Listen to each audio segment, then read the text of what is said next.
Good morning, everyone. Welcome to MCM 120, the Introduction to Media and Communication. My name is Ji Zhu. I will be your instructor for the semester.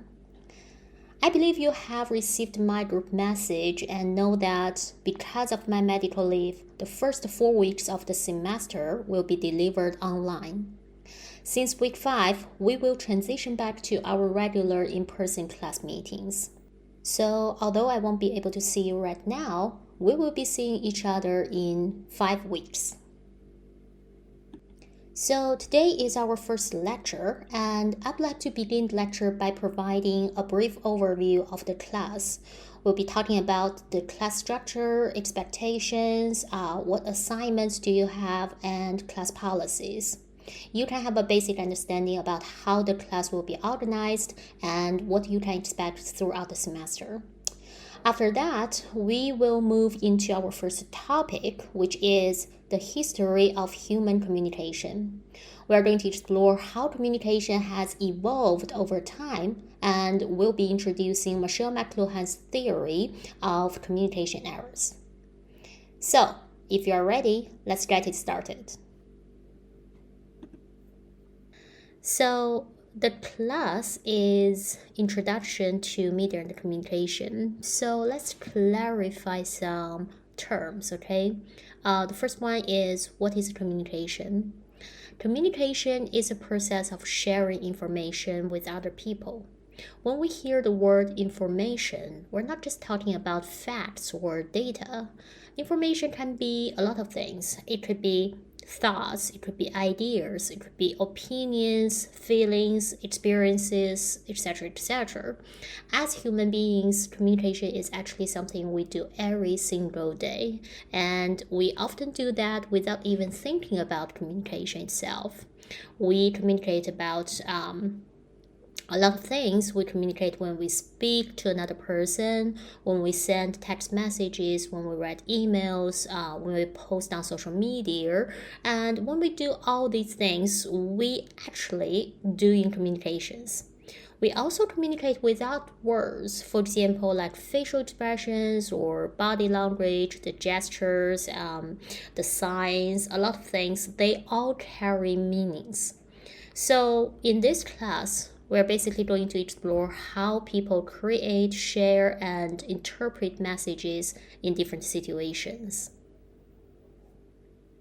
Okay, so the next term is media. What is media? Media are the channels through which communication travels. So in other words, media helps move messages from one place to another, from a sender to an audience. For example, think about the last piece of news you consumed. Well, the news itself is the message, and the platform you use to receive it is the medium. So you could get the news on your phone, you could get the news from social media, or probably you saw the news on television, right? So that medium, okay, that platform you receive the news is the medium, is media. So the channels, when we're talking about media, we're talking about the channels. We have some we have some traditional forms of media like newspapers, magazines, radio, and television. But I would say today, digital media seem to play more important role, like websites or social media platforms, and people listen to podcasts every day. It's also media. Also, you have all the streaming services available. Netflix, for example, it's also media. So as we move through this class, we're going to examine how different forms of media influence the way messages are created, distributed, and understood. All right, so the goal of the class. We have the basic understanding of communication and media right now, and in this class, we are going to basically explore the world of communication and media from, I'd say, both practical and academic perspectives. Okay, so One of our goals is to introduce you to the scholarly study of communication media. So that means we're going to treat communication not just something we do every single day, but also a field of study that all the researchers and scholars have been investigating for many, many years. We are going to learn important concepts. We'll be talking about theories, different models, and you will find that communication is much more than simply sending information from one person to another. It can actually influence the way people think or interact with each other, people form relationships, and how we understand the world around us. So communication is important. And also we're going to think about like media as a part of the communication, right? So by the end of the class, you also will have a stronger understanding of both the communication process we experience every day and the media systems that make those processes possible. So from two perspectives, the academic perspective as well as the practical perspective. Okay, we're going to reflect on our own experiences about communication and media. All right, so let's talk about how the class is structured. The most important thing is the lectures. So the lectures are designed to introduce the key concepts, theories, and ideas related to the week's topic, which serves as a fundamental knowledge base for the discussions, quizzes, and class activities. So basically, lectures are the most important things of this class because we do not have textbook, okay? So this class do not require any textbook. So that makes the lectures even more important. And I also wanted to mention that I will not be sharing the lecture slides, okay? That's my own rule that I do not share slides for all my classes. However, to support your learning, I will provide lecture notes, which summarizes the most important concepts and takeaways and terms, theories, models, just everything from each lecture. Okay, so you can use the lecture notes to support your learning. These notes should serve as a very, very useful study guide, and you can use them to prepare for the quizzes and prepare for the writing assignments and everything else. Okay, so lectures are very important. The next thing I want to talk about are the quizzes. So we do not have a big or comprehensive exams in this class. We do not have midterms. We do not have finals in this class. Instead, we are going to have short quizzes for most of the weeks. Okay, so the quizzes will focus on the material from the previous week's class sessions. Okay, so for example, like in week 2, we are going to have quiz that covers the contents from week 1. That's how we structure the quizzes, okay? This means it is important to review your notes and the lecture materials every week to prepare for the weekly quizzes. And the quizzes missed due to the unexcused absence cannot be made up. However, we are going to drop your lowest 2 scores, okay? So if you miss 1 or 2 quizzes without any excuse, that's going to be fine. It will not affect your overall score. If your absence is excused, you can make up your quiz. However, in this case, you must provide official documentations that verifies the reason for your absence. So for example, like doctor's notes or maybe a letter from the coach, maybe you have a travel schedule because of sports. Just provide all these documentations, okay? And your absence will be excused and you can make up your quiz. Okay, so because the first few weeks are going to be virtual, we're not going to have the quizzes for the first 4 weeks. And in week 5, when I return to the class in person, we are going to have a quiz. Okay, so you don't need to worry about that until week 5. Okay, so the next part is reading response. Okay, every week you are going to be assigned to read a brief article, which is going to be available on Brightspace. and you will be asked to answer a few questions regarding the article. Normally, your reading response must be posted online before the class. However, because of the online classes in the first 4 weeks, you are going to have more, I would say, flexibility regarding the deadlines. Class activity, this is also something you will be doing since week 5. Okay, so most of the weeks, you will be working in teams to engage in exercise that focus on analyzing, evaluating, and creating different forms of communication messages. The teams will be randomly assigned. Okay, so I will be assigning groups in random form, so you could work with different people each time, and the topics will be different as well depending on the topics of each week. So you're probably going to explore different dimensions of communication, popular television, social media, advertising, public relations. So it could be everything. Okay, and I will also be using the class activities to track attendance. Okay, so please note that as because these activities, they are group activities, they are group-based projects, so these assignments cannot be made up if you are not in class. However, I will also drop the lowest 2 scores for the class activities. And yeah, like I said, we're going to start class activities in week 5.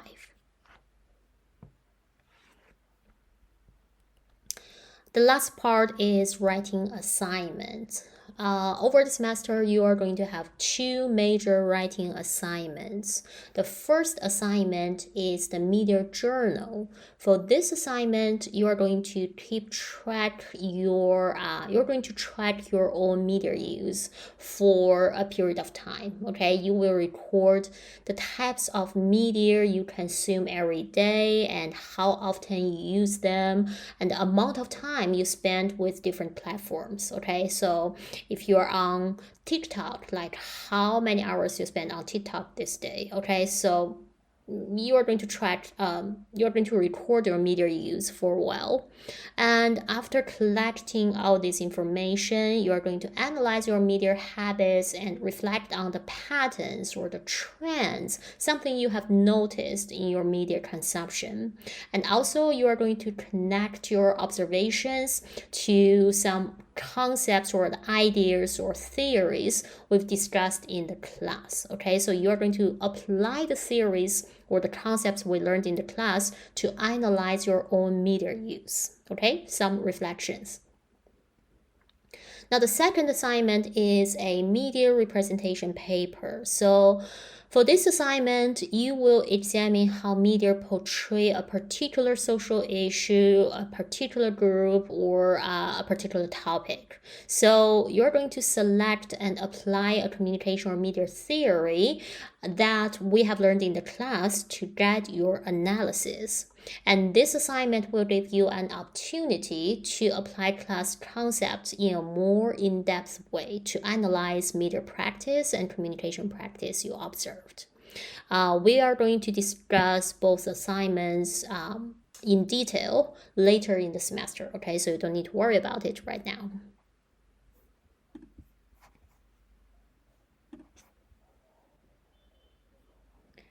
Alright, so here is the grade allocation.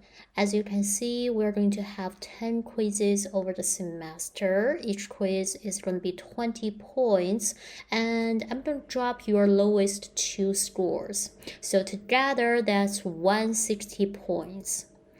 Reading response, we're going to have 12 reading responses and 10 points each. The lowest 2 will also be dropped, so that's 100 points together. Class activities. You will have 8 class activities over the semester. Each one is going to be 10 points. The lowest two will also be dropped, so 60 points together. The media journal assignment is going to be 100 points, and media representation paper is going to be another 100 points. So altogether, the total possible points for the class over the semester are going to be 520 points. Okay, 520 points for the semester. Alright, so here is the course schedule for our class over the semester. By the way, you can find this information in our syllabus, and I would highly recommend you to take some time to read the syllabus carefully because it has all the information you need to know about this class.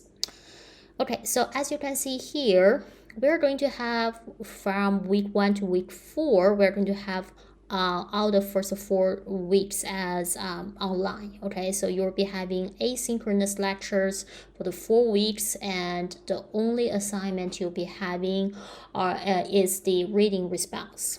Okay, so for the first 4 weeks, the only thing you need to do is watching the lectures, taking the notes, and also complete the reading response.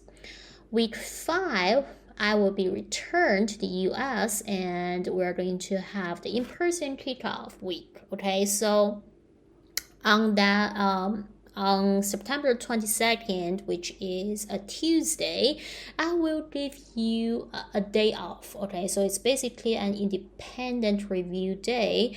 I will allow you to use that day to review the content we have learned in the first 4 weeks. Okay, because you need to prepare for quiz 1 and quiz 2 on Thursday. Okay, so Thursday we are going to meet in person in the classroom, and you will be having 2 quizzes on that day. The first quiz will cover the first 2 weeks of content, and the second quiz is going to be week 3 and week 4's content. Okay, so I will send you email about the specific details for the quizzes. But yeah, basically that's how we scheduled the first part of the class.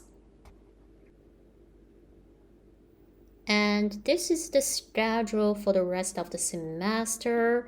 And once we're back to the in-person class, the normal in-person class, and everything will be as normal. Okay, we'll be having reading responses, and we're going to have weekly quizzes. As you can see, normally we have quizzes on Tuesdays, except sometimes we don't have class on Tuesdays, and we're going to have class activities on most of Thursdays, and you'll be having reading responses every week. Okay, so everything will be back to normal after week 5. So yeah, this is the specific schedule for the entire semester. All right, we still have some class policies and some expectations about this class that I wanted to talk about, but I'm going to skip that today. Okay, so in today's lecture, I wanted to focus on the content, the topic we'll be covering this week, which is the history of communication. Okay, before we get started, please make sure that you have completed the week's reading response. This is very important. If you have not finished the assigned reading yet, please pause the video here. Okay, I repeat, if you have not yet finished the assigned reading response, please pause here, complete the reading first, and then come back to continue the lecture. All right? Okay, I assume you have all finished the reading response this week, and now you will be better understanding what I'm going to introduce next. So I'm going to start by introducing this guy, Michelle McLuhan. He was a Canadian thinker. He was a professor, but he was also a public intellectual, meaning that he wasn't just a professor who delivered lectures to the students. He also shared his thoughts with a wider audience, like the general public. So he was famous, okay? He was famous for his ideas about how media and communication shape the way we see the world. He is best known for his work on media theory, where he explored how different types of media, like television or newspaper, influence our culture, our behavior, and even the way we think. His ideas were way ahead of his time and continue to be relevant in understanding the impact of technology on society today. So let's begin by exploring how Michel McLuhan divided the history of human communication.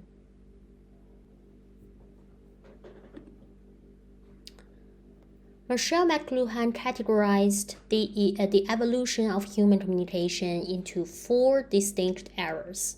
The tribal age, where communications was primarily oral and face-to-face.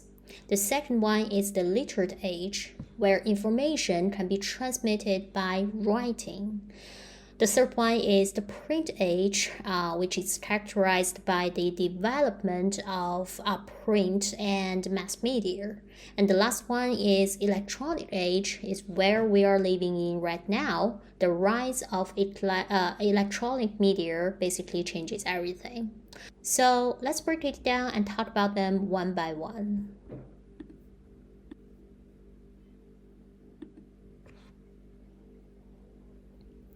Alright, so the first era was the tribal age, which was basically the Stone Age. During the tribal age, there was no formal writing system or alphabet. And because writing didn't exist, spoken language was the primary way people communicated with each other. People passed knowledge from one generation to the next through storytelling or conversations, the songs, and shared experiences. So during that time, the skilled storyteller often played an important role in preserving the community's knowledge.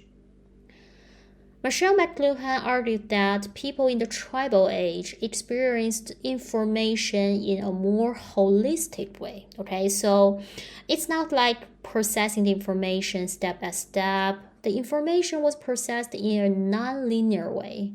And people, you can think about that. When people get the information from another person, it is not just about the sound, okay? It is not just about the sound people are hearing, the words coming from that person's mouth. It is also about facial expressions. And it could be like body images that involved as well, the gestures, the emotions, the pitch, that person's pitch, and also the social interactions occurring at the same time. So think about that. When you communicate with another person in real time, you are actually getting all this information all at once. Okay, so this is like how we receive the information and how we process the information in a holistic way. Because there was no writing system and the face-to-face communication was the dominant way of communication, so people actually don't know how to process the information in a linear way. It doesn't exist. Okay, it doesn't exist in the past. Hearing was the dominant sense back then. It was the most important sense during this period. However, other senses such as sight or smell or touch or taste, they also played important roles in everyday life, but hearing was the most important one. The last point is communication limited by time, location, and memory. Because, the message just couldn't travel as far as people can do today. So the information was tied to the specific places and specific moments in time. Everything happened in real time.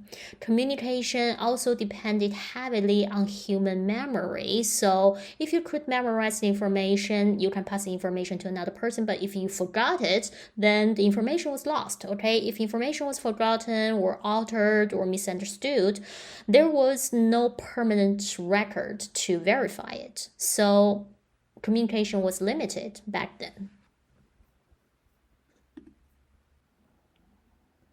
Well, storytelling is probably the most important way of communication back in the tribal age. In oral cultures, storytelling was the primary way information was passed from one generation to the next. Stories helped people to remember important events and also taught younger generations what was expected within their culture. In many societies, stories played the central role in maintaining a shared cultural identity.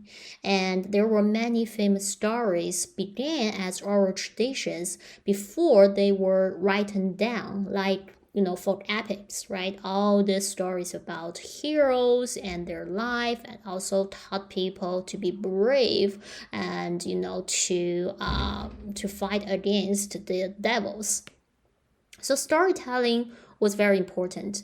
Storytelling also helped people to understand the world around them because there was no science back then. So people actually don't know why there was a lightning in the sky, why there was an earthquake. So people need a way to understand their world. So people often used stories back then to explain natural events, human behaviors, and social relationships. These narratives provided meaning and helped the communities to make sense of their own experiences.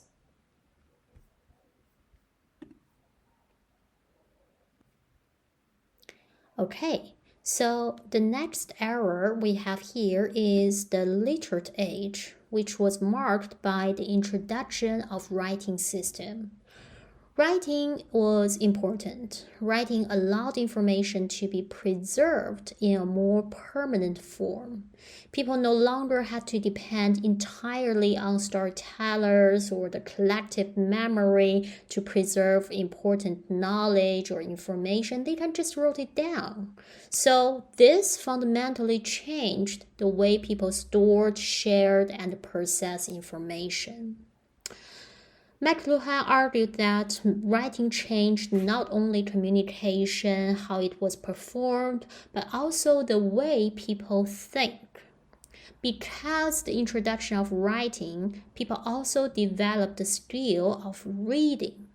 And reading requires people to process information in a specific order. Thinking about that, when you read an article, you're going to move from one word to the next, one sentence to next sentence. You're going to move from one paragraph to the next. So as a result, the society began to develop a more linear way of thinking, a more sequential way of thinking. Okay, people became more familiar with all the organized ideas in a step-by-step manner. Rather than just experiencing all the information all at once, people started to think in a more logical way. Okay, so according to McLuhan, this represented a major shift from a more holistic and sensory communication pattern in the tribal age to something more linear, something more logical. Writing also made communication less dependent on time and location. Information could travel further because the written document could be carried from one place to another, right? However, the communication was still relatively limited because the written materials had to be copied by hand. And that was slow and expensive and often accessible to only a very small portion of the population, usually the elites. Okay, only the elites have the access to the written materials, not for the general public. Fortunately, we got print.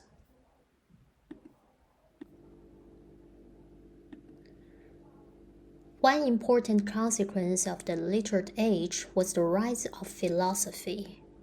Because writing was more common, people gained a new way to record, to organize, and examine the ideas.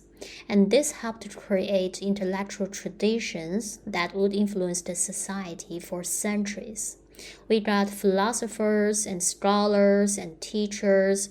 They can preserve their thoughts and share them with other people across time and space. People can also compare different thoughts and viewpoints and revisit earlier arguments and engage in more complex debates over time. So that helps the growth of philosophy and philosophical traditions in different parts of the world. For example, in ancient Greece, you have like Plato, Aristotle. They explored questions about ethics or politics or human nature. Well, here in China, we got Confucius, for example, also developed a whole sophisticated idea, the school of idea about morality, ethics, education, leadership, and social relationships. So it was like a whole school of knowledge, very complex. Although these traditions developed in different cultural contexts, they shared a common interest in understanding the world through careful thought and reflection, and writing helped preserve these ideas and also allowed them to influence future generations.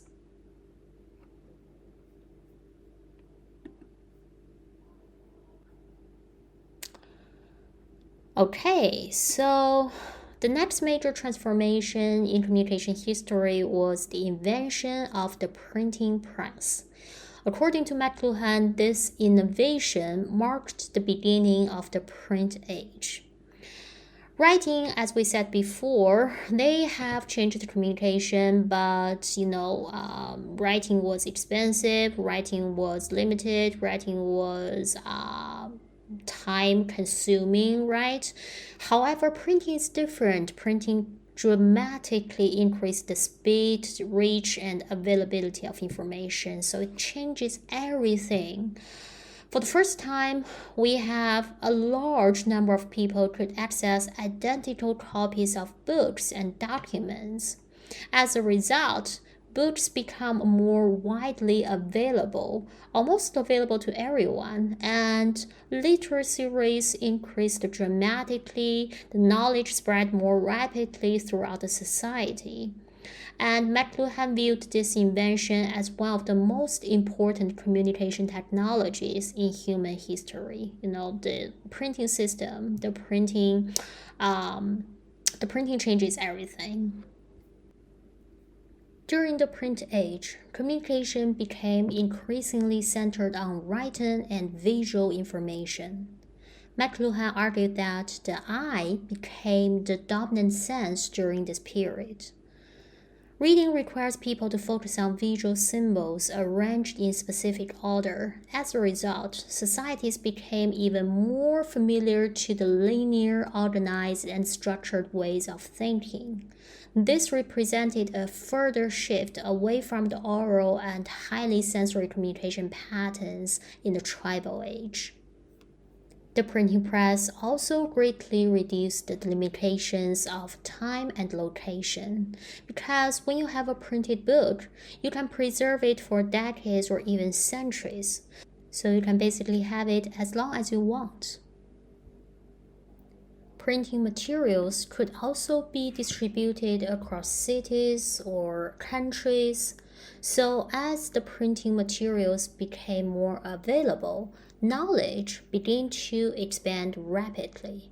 People could focus on specific subjects and build expertise in particular fields. This contributed to the growth of disciplines such as science, medicine, law, philosophy, and education. Rather than relying on a small group of individuals to preserve knowledge, the society could now create extensive written records and share them widely. McLuhan believed that the print culture encouraged the specialization because people had access to more information than ever before.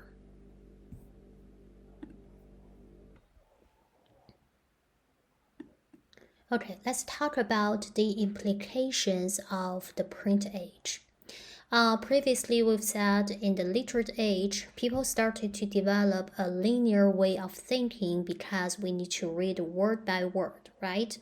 Now, the print culture reinforced the linear and sequential thinking.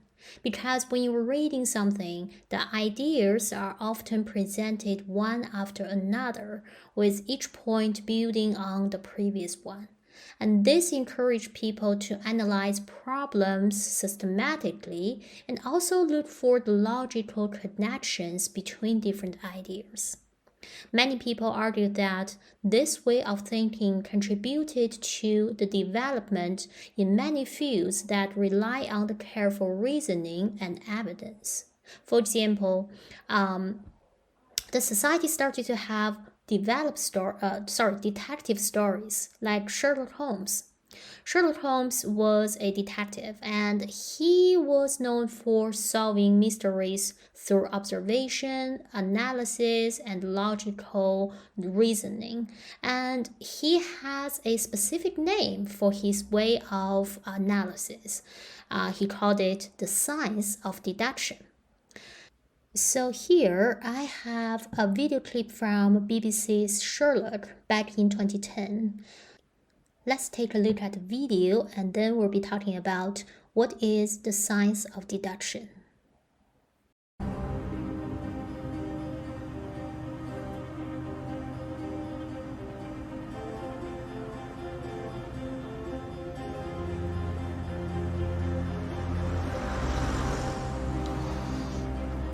Okay, you've got questions. Yeah, where are we going? Crime scene. Next. Who are you? What do you do? What do you think? I'd say private detective, But but the police don't go to private detectives. I'm a consulting detective. The only one in the world that invented the job. What does that mean? It means when the police are out of their depth, which is always, they consult me. The police don't consult amateurs. When I met you for the first time yesterday, I said Afghanistan or Iraq. You looked surprised. Yes, how did you know? I didn't know, I saw. Your haircut, the way you hold yourself says military. But your conversation as you entered the room A bit different from my day. said trained at Bart, so army doctor, obvious. Your face is tanned, but no tan above the wrists. You've been abroad but not sunbathing. Your lips really bad when you walk, but you don't ask for a chair when you stand, like you've forgotten about it. So it's at least partly psychosomatic. That says the original circumstances of the injury were traumatic. Wounded in action then. Wounded in action, suntan, Afghanistan or Iraq. You said I had a therapist. Got a psychosomatic limp, of course you've got a therapist. Then there's your brother.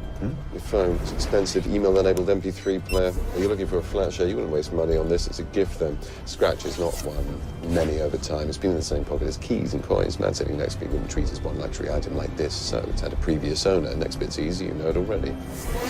The engraving. Harry Watson, clearly a family member who's given you his old phone.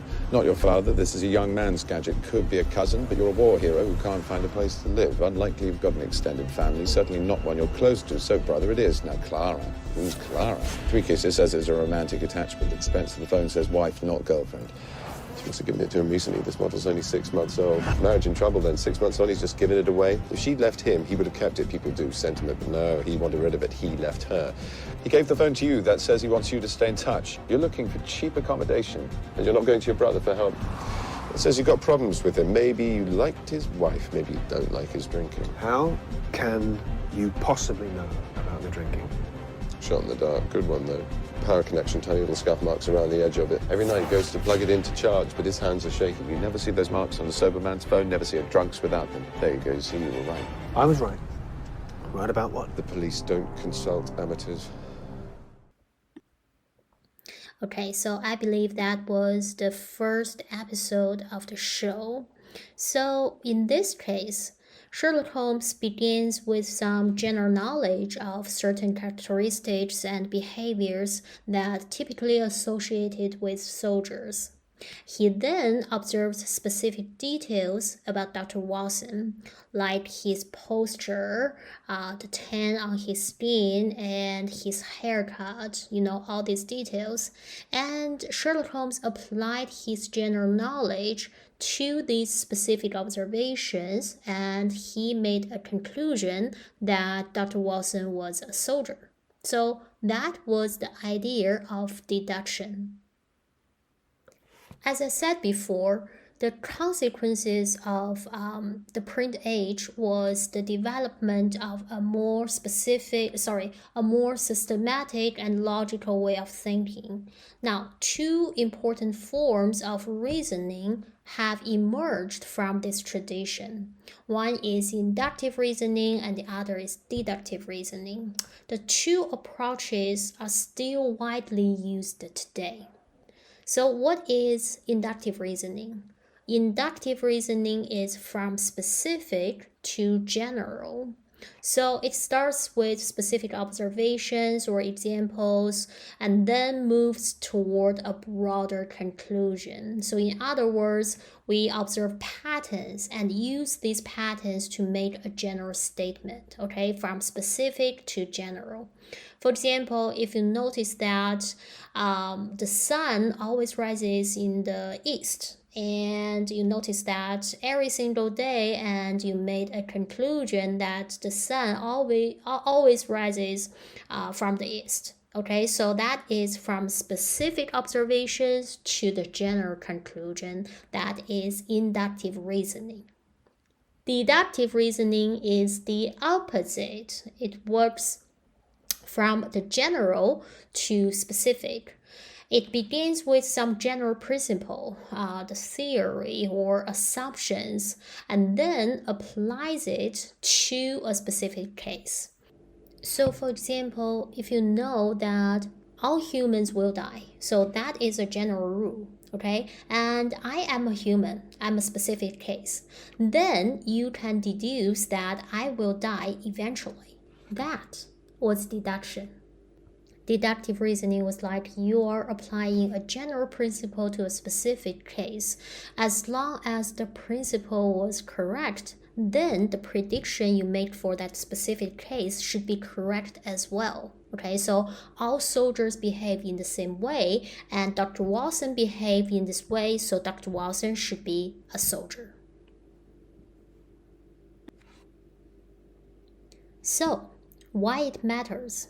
You're probably wondering why we spend time discussing inductive and deductive reasoning. Well, because these two approaches form the foundation of how communication research is conducted. Inductive reasoning plays an important role in the development of theories. Researchers often begin by observing communication behaviors, media use patterns, or social interactions. As they collect observations, they may notice recurring themes or patterns, and over time, these patterns can lead to the broader explanation about how communication works. And then you get a theory, okay? So basically, induction helps researchers move from observations to theory. And once the theory was developed, researchers need to determine whether it actually works. This is where deductive reasoning becomes important. Researchers started with the existing theory and use it to make predictions about what they expect to happen. Researchers can then design the experiments or conduct a study to test that prediction. If the results support the prediction, then okay, the theory works, okay, the confidence in the theory increases. If the results do not support the prediction, then researchers may need to revise the theory or even reconsider the theory from the beginning. So basically, we can say communication research often involves a cycle between induction and deduction. Throughout this semester, we'll be talking about a lot of communication theories, and you will get better understanding about the inductive reasoning and deductive reasoning.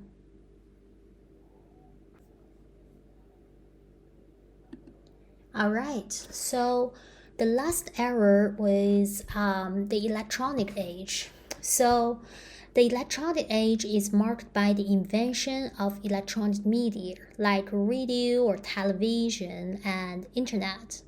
These media allow for the transmission of audio and visual information electronically. Electronic media is different because they once again encourage all at once information processing, similar to the oral age.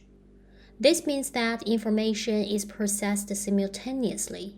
Think about that. When you are watching a television, you do not just read the words, right? You also process the images and also the audio information all at once. So you process information in a holistic way rather than sequentially, like you are reading a book. Because of that, the electronic age also changes the way of thinking. We process information less linear, less logical, but more spontaneous. This is because electronic media often present information in a very fragmented way, and that requires the viewers or the listeners to make connections and fill in gaps by themselves. And this way of thinking, once again, is more similar to the tribal age, less similar to the print age. The last one is about limitations. Well, in the electronic age, time and space limitations to communication nearly vanished. Internet enables every real-time communication across the world. So the limitation doesn't exist, or almost do not exist. And because of that, it feels that we are living in a village today where everyone can easily get access to all the information we need. And that is the idea of the global village. Let's take a look at the video. Instantaneous world of electric informational media involves all of us, all at once. Ours is a brand new world of all-at-onceness. Global village is not created by the motor car or even by the airplane. It's created by instant electronic information movement. The global village is at once as wide as the planet and as small as a little town where everybody is maliciously engaged and poking his nose into everybody else's business. The global village is a world in which you don't necessarily have harmony. You have extreme concern with everybody else's business and much involvement in everybody else's life. It's a sort of Ann Landers column writ large.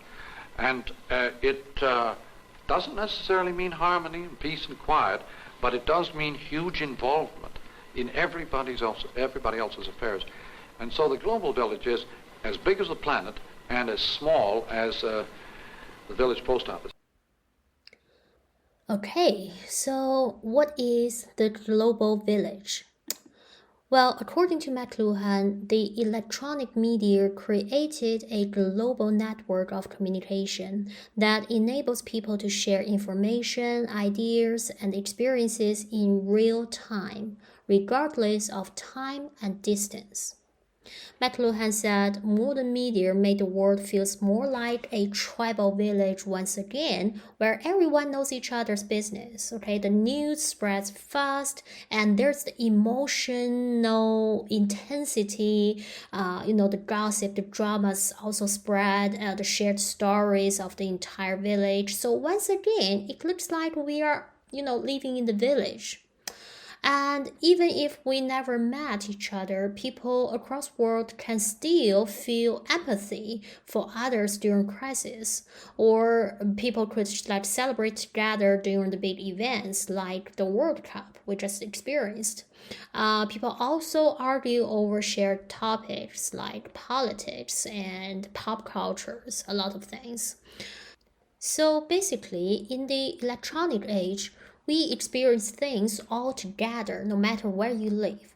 People across the world now feel closer to each other, both emotionally and psychologically. That's the idea of the global village.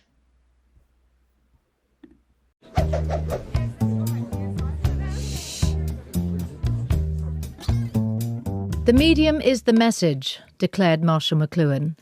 He even wrote a book with that name, except that when the proofs came back from the typesetter as the medium is the massage, he liked the mistake in the title so much he kept it. This has confused people ever since, though he might have intended a visual pun on massage and mass age. But what does the medium is the message really mean? It's a deliberately paradoxical statement. When you get a message, it's the message that's the message, isn't it? The content rather than its form. McLuhan's genius was to focus on the medium itself. He argued that throughout history, what has been communicated has been less important than the particular medium through which people communicate. The technology that transfers the message changes us and changes society, the individual, the family, work, leisure, and more. Take the shift from oral cultures to print-based ones, for example. McLuhan thought the printed word encouraged an emphasis on the visual, whereas in earlier oral cultures, when speech was everything, the dominant sense organ had been the ear. The electronic media of his day, the telegraph, radio, television and the telephone, were, he thought, unifying people and encouraging participation, though perhaps at the expense of greater conformity. What was emerging was some kind of global village. It's almost as if he was writing about the internet.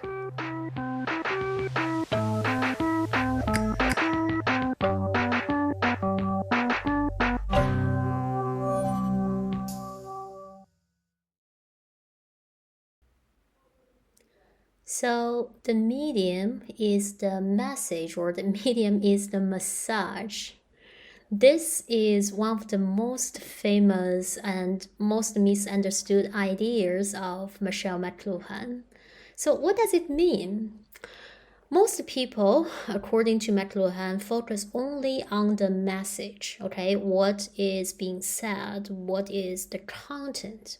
However, he wanted us to pay attention to the medium, which is the form of technology delivering the message, like television or radio and books or internet or social media, even if social media doesn't even exist when he proposed the idea. So McLuhan argued that the medium itself changes a lot of things: how we think, how we feel, how we behave, how the society functions. In other words, the medium has the message for its own, even before we look at the content. So let me give you an example. Let's say you hear the same story through a newspaper article, a TV broadcast, or compared to you hear the same story from TikTok video or from a podcast. Even if the content is the same, each medium changes how you feel about the content. You probably think it's just a gossip if you check it out on TikTok, in the TikTok video or some other social media platforms, but you are going to take it more seriously if you watch it from a TV broadcast. So TV encourage, the passive watching, and TikTok encourages short attention span, and the social media creates pressure for the constant engagement. So the experience we have for different platforms also, train us to think and act in different ways. So McLuhan's bigger idea is that the technology we use to communicate actually changes the structure of the society. It's not about the content being processed. It is the hidden influence of the medium on our relationships, our culture, our learning process, and even more. So it is almost like the technology shaped the society. And that is the one last idea we'll be talking about today, the technological determinism. So, what is technological determinism? This is the idea that technology plays the central role in shaping human behavior and society. In other words, the tools and technologies we use do not just make tasks easier, they actually change how we think, feel, act, and organize our society. So this idea is more than just, the technology makes life easier, things like that. Many people think technology is just about convenience. Smartphones makes communication faster. But technological determinism suggests something even deeper. The new technologies can change the way we see the world, the way we relate to other people, and even the way how we understand ourselves and the way we see the world around us. So please remember, technological determinism and it's a more neutral, I would say a more neutral concept. Okay, so it doesn't say technology is good or bad. It focuses on technology as being a powerful tool that shapes the society by shaping individuals within the society. It all depends on how we use it, okay? How we use technology and how aware we are during this process. Are we available to be aware of the effects of technology? So, why it is important? Well, because technological determinism can explain why McLuhan focused so heavily on communication technologies, why he divided human history of communication into 4 eras. Because every time when we have a major change in communication technology, we can have a major change in the society as well. Think about that. From the writing system to the printing press to the electronic media, our society was shaped dramatically by the communication technologies. So, understanding this perspective is important because we can understand communication technologies are more than just simple tools for sending messages. They can also influence the way people think, interact, and organize their lives. It shaped how the society works. Okay, so before we conclude, I'd like to return to the question I asked it in the week's reading response. Do you agree with the idea of technology determinism or not? Well, as you probably realize by now, there's no single correct answer. You can completely agree with it, or disagree with it, or partially agree with it. It doesn't matter, okay? So as long as you answer the question, as long as you think critically about the argument and also support your position with reasonings and examples, you will get the points. What's important here is that please remember, technological determinism is just one of many ways scholars have tried to explain the development of human history and social change. In this class, we're going to study many other theories of communication and media, and each theory is a way of explaining part of human history or human communication. So there is no single theory is perfect that explains everything happened in the world. No theory is perfect, okay? Please remember that there's no perfect theory in the world. Theories just give us different perspectives to compare, to critique, and to apply. So technological determinism is just one of many perspectives that we can understand the society. So it's okay for people to have different views, different explanations about the world. We don't all have to agree with each other. We don't all have to agree on one single explanations. But it's crucial to respect other people's points of views. Okay, so that's everything I need to talk about today. Please remember to complete the assigned reading and reading response before watching next lecture video. It will help you to prepare for the concepts we will discuss in the next lecture. If you have any questions or any concerns about the class, any questions about the readings or the week's material, please do not hesitate to email me. You can find my email in your syllabus and also on the Brightspace. Thank you for watching the video. I hope you have a great start of the semester. I will see you next week.